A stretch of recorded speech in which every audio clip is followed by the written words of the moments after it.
typography is a core component of graphic design, so it's an important subject for designers to learn. Starting with the history of typeface styles is a great way of gaining an understanding of why there's so many fonts, why they all look so different, and why some of them look the same. Typefaces are divided up into classifications based on the era or characteristics of their design, so this can help to narrow down your options when choosing a font for your project. Being able to identify a typeface style can help you make educated design decisions and choose the best font for your work depending on its use. In today's video, I'll give a brief overview of the main typeface classifications of serif and sans serif fonts that have emerged throughout the history of movable type.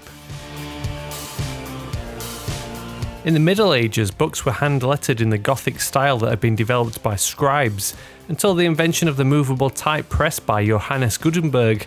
The first typeface carved by Gutenberg was based on the handwriting style of the time and was used to print the first books in Europe, including the Bible.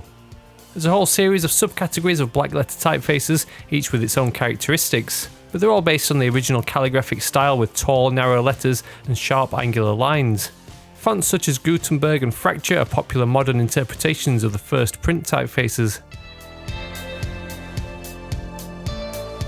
As movable type printing became the standard across Europe, different typeface styles were developed, but these early typefaces were still based on early handwritten scripts, so they retained the characteristics of brush or pen lines and serifs on the entry and exit of each stroke. In the 1400s came Humanist fonts, also known as Venetian. In Italy, the German blackletter style was soon replaced with typefaces inspired by Roman inscriptions.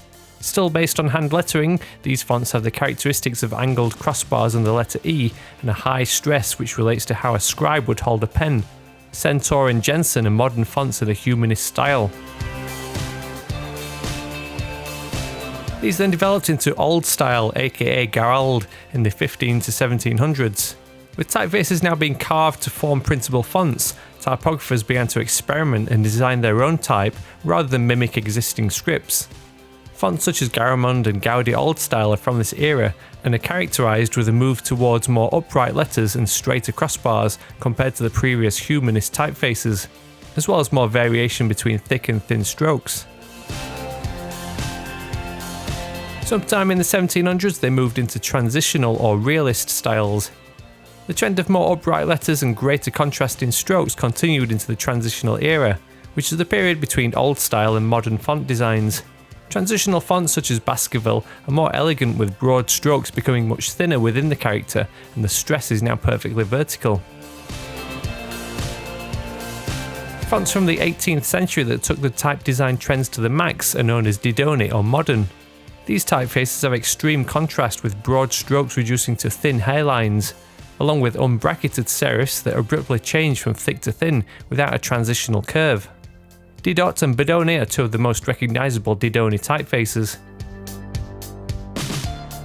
Slab, also known as Egyptian fonts, are the most modern serif classifications from the 1900s. Newspaper headlines and product advertising resulted in more attention-grabbing type styles in the 19th century, which led to typefaces being made more robust to withstand the industrialised printing process. Slab serifs have thick block lines at the end of their strokes. They were sometimes curved, as with Clarendon, but most often unbracketed like Rockwell. It's clear to see the development of serif typeface styles over hundreds of years, but the 19th to 20th century saw an explosion of type design where many of the fonts we use today were made. New sans serif designs stripped away the handwritten characteristics completely to create modern typefaces that were easier to read at longer distances. The first sans serif typefaces were known as grotesque, as in ugly, due to their rejection of the elegance of historic serif styles.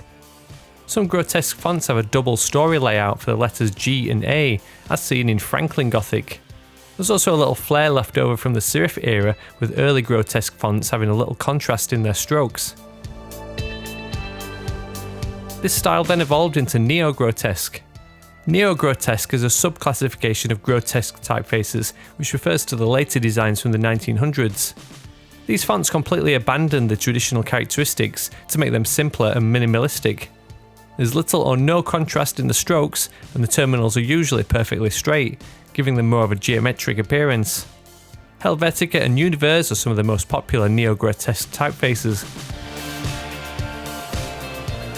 Just like serifs, you can also find Humanist sans serifs.